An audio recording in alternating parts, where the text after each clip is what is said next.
Smoke weed every... Oh, wait. I'm a month late on that. Shit. My bad. Anyway, welcome back, everybody, to Rare Replay. This is your host, MJ406, and, well, this is the bonus episode dedicated to, let's look at maybe a couple things on Rare Revealed. I'm not going to watch all these. Oh, God, no. Not to mention, I have to play all the games for a long time to do that. But they have exclusive videos for people that are big fans of Rare. Welcome to Rare Revealed. An exclusive look at the studio, its history, and the 3 decades of game creation. As you earn stamps and rank up, you'll unlock more Rare Revealed content to explore. So what do they have? Let's see. They have featurettes, which are special features of the history and culture. The making of looking at their best games makings. Concept showcases showing the world of the characters. Oh, okay. Previously unseen at unreleased projects and ideas. Ooh. And top secret tunes. Listen to previously unheard music from across the years. We'll go to like one of each. Why not? Okay, so let's see what the featurettes are about. Let's see. What makes a Rare game? Version staff discuss the studio's legacy and what gives its games a rare quality. And the faces behind the video. The voices. Ooh, voice acting. The vocal talent. I could like that. You know what? Why don't we watch video 1? Why not? I am going to talk over these, so, you know. Don't expect me to be a sitting duck. What makes a Rare game? E.T.? Oh, wait, that's not Rare. That's a travesty. When people ask what makes a Rare game or how you can recognize a Rare game, I think you could do the cheap option, go, oh, it's the googly eyes. Eyes on absolutely everything. Big googly eyes. The eyes, huh? On everything. But that's kind of true. I don't think you can actually spot a Rare game. Yeah. That's a hard one to answer. Or Saberwolf face. Because all the Rare games are sort of different. We don't settle into a groove. Oh, We're yeah, Perfect always Dark. Trying to find something new and exciting to create. And Oh, that's not God! for the players, because we as developers like doing different things. I forgot about Connect Sports. It's a two-way street, but it works really well. Sense of humor? Oh, you're right. The older Makes stuff. A Rare game. Innuendo. British humour. We very rarely did a game that was Oh, yes. Rare's a British company, by the way. faced and straight-laced. We've always tried to make it so that it's going to entertain. Oh, nuts and That's what bolts. we're in this You. business to do, entertain, and there's lots of ways to do that. But you know, we like having a laugh, and we like everybody else that plays our games to have a laugh. You've got to come in and have fun every day, right? If you come in and start wearing suits and just acting a bit dry and just worrying about the numbers or worrying about this, then you're not going to create. Yeah, it's nice. You gotta enjoy fun. I don't think doing your you games. can make fun without having fun, and I think that shows when you play the games. Yeah. Definitely gotta like the humor. Pursuit of Ultimately, I think perfection. the core of what makes a Rare game is the amount of love There used to be that. and care and attention to detail that the people at Rare put into it. We're Why did you show this game? I don't think I've ever seen This game's anything but perfect. obsess about a small bush that as a big tall tree or as a main character than we do. Going that extra mile, it was Oh, Viva something Pinata. that everybody picked up off Tim and Chris. Oh, my. They were like really convinced that going the extra mile and putting things in games that players don't expect was what would make their title stand out, and I think everybody kind of took the lead from that. The Rare logo was one of the first logos. only the Stampers were still there. Recognised, like as a gamer, when I was sort of 12, 13. Everyone remembers the feeling when that Rare logo just spins onto the screen. I remember feeling like if you saw that logo on the box and at the start of the game when that logo would come up, you knew no matter what game it was going to be your next like favourite game. Everything would come together to create Maybe the first this 20 sort of years. tangible magic that you can't really put your finger on. It is literally a rare quality. Nothing felt like a Rare game. It was just special. I don't know why. It just was. Kirk Hope's the man. That sounds awful, but He's the only guy I know. It's true though. Oh, yeah, the people behind the company, Before they I are pretty came cool. Here, I don't think I could have answered that question because every game Rare made had a unique quality to it, had something magical about it, Ah. an X factor, if you like. And now that I am here and I've been here a few years, Oh, God. what makes a Rare game is the people that work at Rare and the culture of this place. We've got so many people that live, eat, sleep and breathe video games. They've all got the same view. They all want a great game. They all love it and they all want to play it. Even if it meant that you had to spend almost your entire life at work, it was that end result that you were trying to achieve. You know, you were trying to bring out the next Rare game. Oh yeah! I'm a bit of obsessive and put a lot of hours into this job, and I believe that I think it shows in the product that if you love the project and you're kind of like really passionate about it, you'll put a bit of your soul into it. And I think it sometimes comes at a cost, but it's always a worthwhile cost. I'm a firm believer that the games that come out of Rare are a reflection of the people that work on them at the time. They've all got this certain something, but they've all got their own identity, and that comes from the teams. The team has the ownership and the kind of the freedom to basically to do what they want and to make the game that they want to make. You know, whatever ideas they come up with, we're like, yeah, let's try it out. Let's throw it in the prototype. Let's see if it works. You know, we don't want to be restrictive. We don't want to be telling them what they have to do. It has to be the team that's creating this game, right? And so the kind of the humour, yeah. the way they looked at life, the way they basically did everything would be reflective in the games, but it was all being held together by this kind of shared Rare ethos of, if you're going to do a job, make sure you do it properly. I didn't think they were going to show Grab by the Ghoulies footage, but they did. Okay, let's not watch another one of those. That was actually pretty boring. I mean, if you're a big fan of Rare, like, this is definitely good stuff to watch, but I'm trying to entertain. Not exactly the kind of thing I'm trying to do right now. Watch that. Okay. So, yeah. As you get some stamps of the game by getting achievements in other games, and, yeah. Eventually, you'll get to some of these. Let's do something that's not a video. Let's look at some of the concept showcases. Oh my god, these are videos too? Jesus! Oh yeah, cameo elements of power. I forgot that was a thing. Look at images and stuff. The fact that they're videos makes me not feel happy. There's Banjo-Kazooie Nuts and Bolts, Perfect Dark Zero, and Viva Pinata. Jeez. All 360 games. I think that's all the recent shit. Dang it. Why are these all videos? Please tell me this isn't videos. Tunes! Let's see. Oh, I don't have any of them yet. Oh, that's what most of the later stuff's gonna be, huh? Well, okay. So you unlock them in order, apparently. Okay, let's see. Dreaming of Banjo. The Making of Battletoads. Ooh. The Making of Conker's Bad Fur Day. Interesting. The Making of Killer Instinct. Ooh, sounds like fun. Viva Pinata. Blast Corps. Ooh, Blast Corps. That interests me. Jet Force Gemini. Another N64 gem. I feel like I did see something on like Banjo-Kazooie. Like, they were originally trying to do some like 3D-esque game on the Super Nintendo. Back in the day, it was going to be some like action RPG. But because of the N64 technology, it was going to end up not happening. But they kept like developing for it, and it was going to be their own unique IP. However, they had an original character for that, but then they changed that model to Banjo. And that was part of how Banjo-Kazooie came to be. It was basically a product that was going to be on the Super Nintendo, ended up not happening. They put Banjo in that as a template, but then using the N64 and Super Mario 64 as an example, they made Banjo-Kazooie similar to that. So yeah, that's how that one worked. Okay, so yeah, there's all that. Well, I guess I didn't do nearly as much as I wanted to. I thought it'd be a little more exciting, but I was wrong.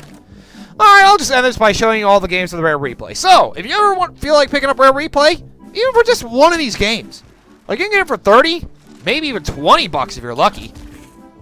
So let me show you all the games that are in this collection. Jetpack, the very first game they did. Weird that this released in 1983, despite the company not being established until 85. I find that a little weird. Saber Looter Jetman. And Attic Attack. And Saberwolf. The first game with, Saber. And Underworld as well. Along with Night War. Jeez, those released like a trilogy or something? And Gunfight. Hey, that was the first game in that year. Good.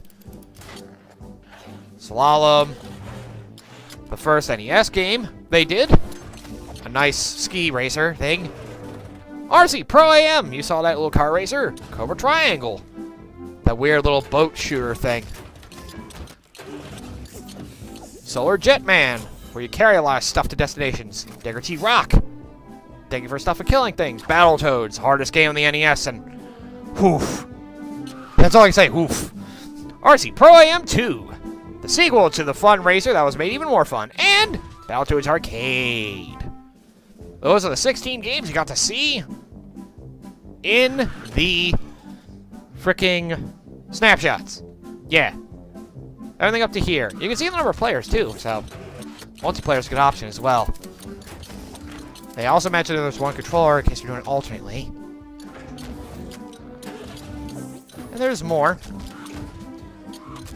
These are all the retro games. There's more games. Killer Instinct Gold. The original Killer Instinct released for the Super Nintendo, but the Gold Edition was a bit better. Released on the launch of the N64. It's hard. It's a hard fighting game. Blast Corps that I did for my channel. A nice game where you just are vehicles and wreck shit. It's fun. Banjo-Kazooie.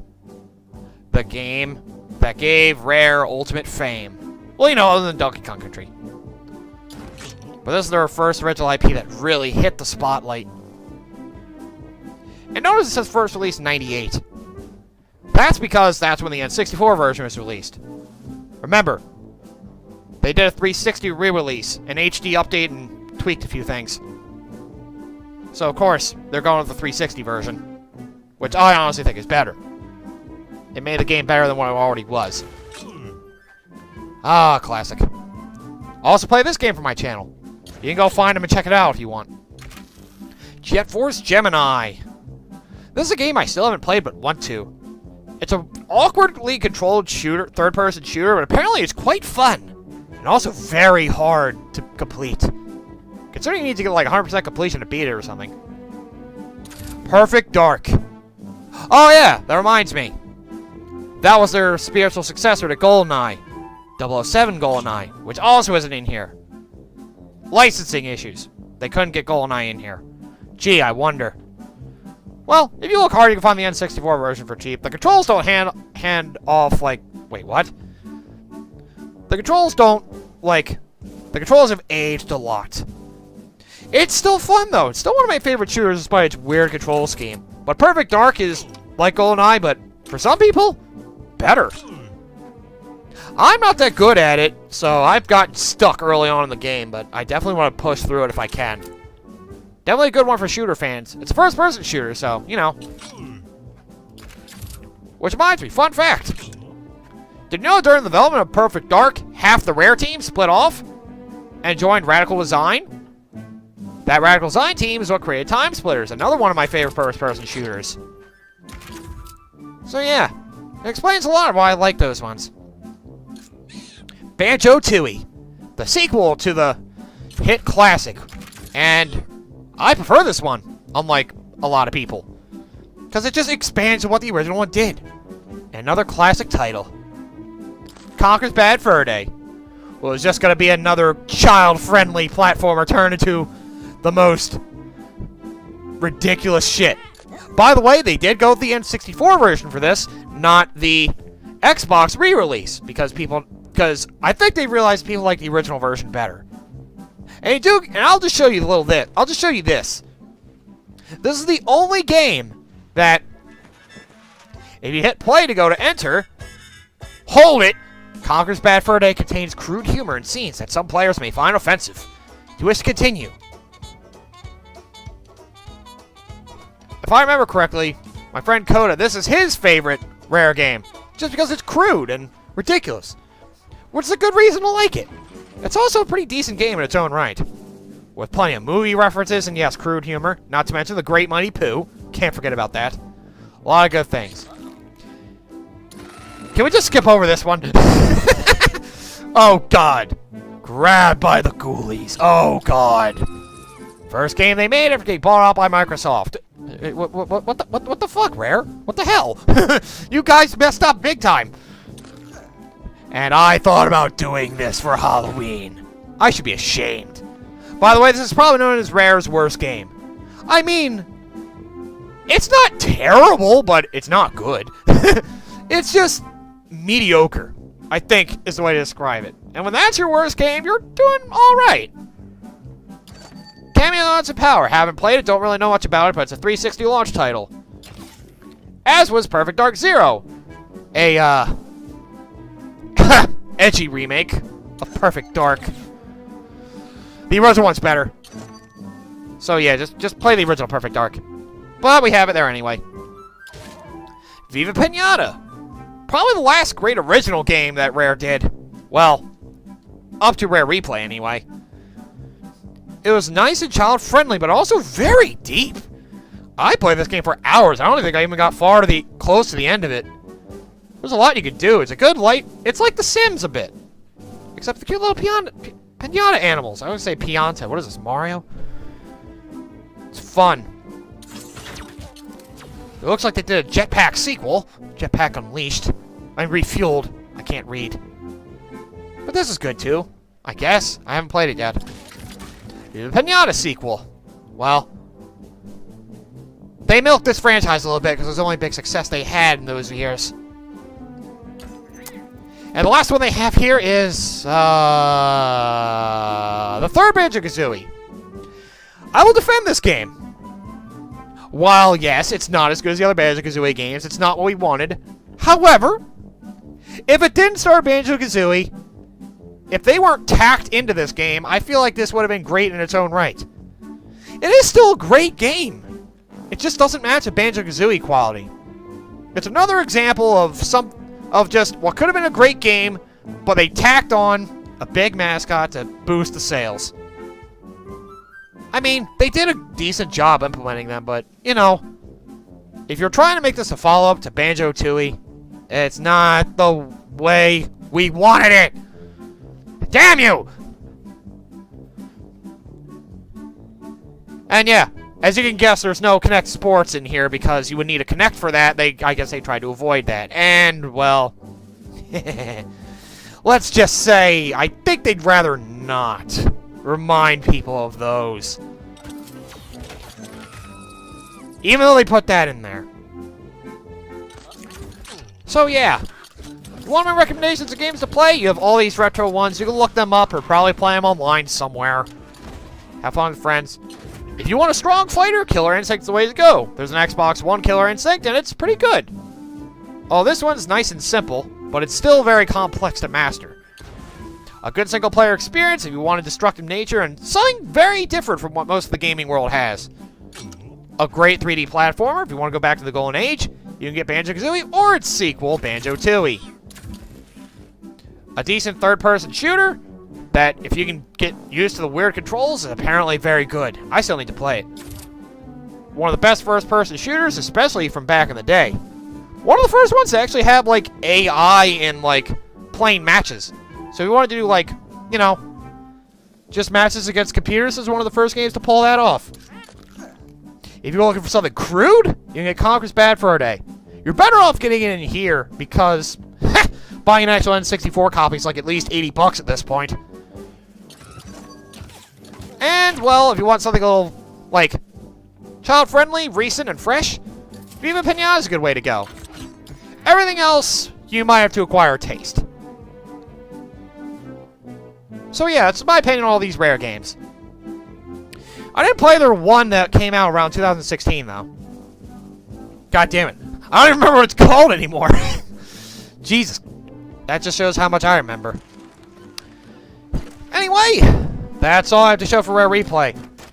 Unless I do LPs of more of these games in the future, well, this is the only time we're going to be delving, like, deep into Rare Replay itself like this. So, thank you all for watching. And, you got to hear my opinion on some of the games in here. And, oh yeah, by the way, I forgot to mention one thing. I should probably mention that now before I forget. Oh! This. Okay. Let me just show one last thing before I end this off. Just something in general about Rare Replay itself. I'll use Battletoads as an example.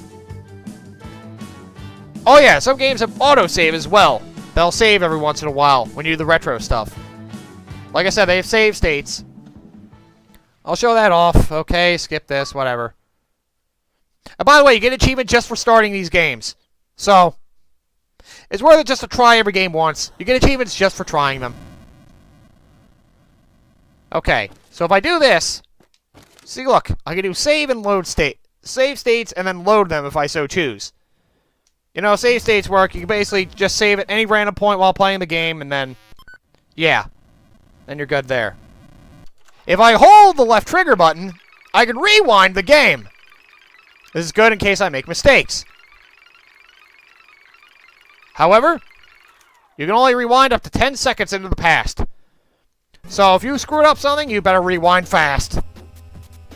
You have 10 seconds, though, so you have plenty of time. Alright, I don't want to spoil how this game goes in case anybody wants to see it themselves. And I'm not playing this right now, screw that! If I'm doing an LP of this, it's going to be on this version, but, you know. Yeah, remember, you get a stamp for all these, so play all the retro games at least once if you want extra stamps for more videos and such. Now we're done with Rare Replay. I guess I better leave the studio and make it official. Closing the gates on Rare Replay. Come back for whatever the next Saturday series may be. I think I'm going out of the casual hardcore trend because I've run out of hardcore games. I'm sorry. But, well, I'll have something kind of interesting next time. I think I know what it's going to be. Till then, check out my other LPs if you haven't already. And rare stuff may come even more in the future. We'll have to wait and see. So until then, have a rare and... bye.